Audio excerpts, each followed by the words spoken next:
آج سے ہزاروں سال قبل کی بات ہے کہ ملک بابل میں ایک بادشاہ کی حکومت تھی جس کا نام نمرود تھا۔ نمرود نہایت ہی سرکش اور ظالم بادشاہ تھا۔ اس نے خدا ہونے کا جھوٹا دعویٰ کر رکھا تھا اور جو اس کو خدا نہ مانتا اس پر بہت ظلم و ستم کرتا تھا۔ نمرود بت پرست تھا اور اپنی سلطنت میں بھی بت پرستی کی اطاعت کرتا تھا۔ نمرود کا محل مختلف قیمتی پتھروں کے بنائے ہوئے بتوں سے بھری ہوئی تھی۔ اللہ نے نمرود اور بابل کے لوگوں کی طرف حضرت ابراہیم علیہ السلام کو مبعوث فرمایا۔ آپ نے نمرود کو اللہ کی عبادت کی طرف بلایا، مگر نمرود کی جہالت و گمراہی اور بادشاہت کے غرور نے اسے اللہ کے انکار پر کھڑا کر دیا۔ جب حضرت ابراہیم علیہ السلام نے کہا میرا اللہ تو وہ ہے جو زندہ کرتا ہے اور مارتا ہے، تو نمرود نے جواب دیا کہ میں بھی زندہ کرتا ہوں اور مارتا ہوں۔ ابراہیم علیہ السلام نے کہا میرا رب مشرق سے سورج کو نکالتا ہے، اگر تو خدا ہے تو مغرب سے سورج نکال کر دکھا۔ یہ سن کر نمرود کا لاجواب ہو گیا۔ نمرود نے غصے میں یہ حکم دیا کہ ابراہیم علیہ السلام کو بطور سزا آگ میں ڈال دیا جائے۔ لہٰذا بابل کے لوگوں نے ایک خاص مقام پر لکڑیاں جمع کرنا شروع کر دی۔ جب لکڑیاں جمع ہو گئیں تو نمرود کے حکم سے اس کے کارکنوں نے ان لکڑیوں میں آگ لگا دی، جس کی حرارت اتنی زیادہ تھی کہ کوئی بھی اس کے قریب بھی نہ جاتا تھا۔ جب حضرت ابراہیم علیہ السلام کو اس جلتی ہوئی آگ میں پھینکا گیا تو اللہ کے حکم سے وہ آگ ٹھنڈی ہو گئی۔ جب نمرود کو یقین ہوا کہ آگ ابراہیم علیہ السلام کا کچھ بھی نہیں بگاڑ سکتی تو اس نے آپ کو آزاد کر دیا۔ مگر نمرود اور اہل بابل نے اس معجزے کے بعد بھی اللہ اور اس کے سچے پیغمبر پر ایمان نہ لایا۔ اس کے برخلاف نمرود نے بابل میں ایک عظیم مینار بنوانے کا حکم دیا جس کے ذریعے وہ ابراہیم علیہ السلام کے خدا سے مقابلہ کر سکے۔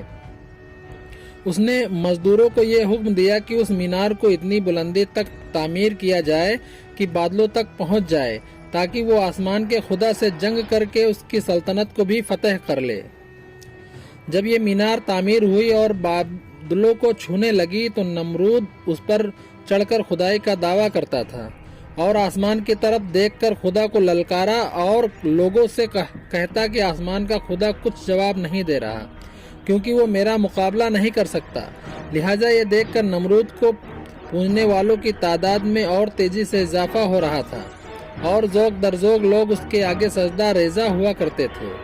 لیکن نمرود اس بات سے بے خبر تھا کہ بہت جلد وہ اللہ کے غضب کا شکار ہونے والا ہے اور ایک سخت عذاب اس پر جلد مسلط ہونے والا ہے۔ اللہ نے ایک آسمانی فرشتے کو نمرود کے دربار میں بھیجا۔ اس نے نمرود کو ایمان قبول کرنے اور لاشریک معبود پر ایمان لانے کی دعوت دی، مگر غرور و تکبر سے چور نمرود نے انکار کر دیا۔ فرشتے نے نصیحت کرتے ہوئے کہا کہ خدا کی قدرت اور طاقت تم اور تمہاری فوج سے کئی گنا زیادہ ہے۔ اگر وہ چاہے تو تجھے اپنے سب سے کمزور مخلوق کے ذریعے ہلاک کر سکتا ہے۔ لہٰذا نمرود نے خدا سے مقابلہ کرنے کا تقاضا کیا۔ فرشتے نے نمرود کو 3 دن کی مہلت دی جس میں اس نے اپنی تمام لشکر کو جمع کر لیا اور اپنی پوری طاقت و قوت کے ساتھ جنگ کے لیے تیار ہو گیا۔ تیسرے دن جب صبح اللہ نے مچھروں کا ایک بڑا لشکر بھیجا جو تعداد میں اتنے زیادہ تھے کہ سورج کی روشنی نظر نہیں آتی تھی۔ یہ مچھر پورے بابل شہر میں پھیل گئے اور نمرود کے لشکر پر حملہ کر دیا۔ مچھروں نے لشکر کے سپاہیوں کے خون چوس لیے اور گوشت چاٹ لیے۔ ان لوگوں کے صرف ہڈیاں باقی رہ گئی۔ ایک مچھر نمرود کے ناک میں داخل ہو گیا اور ناک کے راستے دماغ میں گھس گیا اور مغز کھانے لگا۔ درد کی شدت سے نمرود پاگل ہونے لگا۔ اس نے اپنی تکلیف ختم کرنے کے لیے اپنے سپاہی کو سر پر ڈنڈا اور تھپڑ مارنے کو کہا۔ جب یہ لوگ نمرود کے سر پر ڈنڈا مارتے تو مچھر کاٹنا چھوڑ دیتا اور جب ڈنڈا نہ پڑتا تو پھر کاٹنا شروع کر دیتا۔ حالت اتنی غیر ہو گئی کہ اب جو شخص بھی نمرود کے دربار میں آتا وہ اسے اپنے سر کو جوتے مارنے کو کہتا۔ یوں اسے 400 سالوں تک جوتے اور ڈنڈے پڑتے رہے اور خدائی کا دعویٰ کرنے والا اتنی بڑی سلطنت کا بادشاہ ذلت کی موت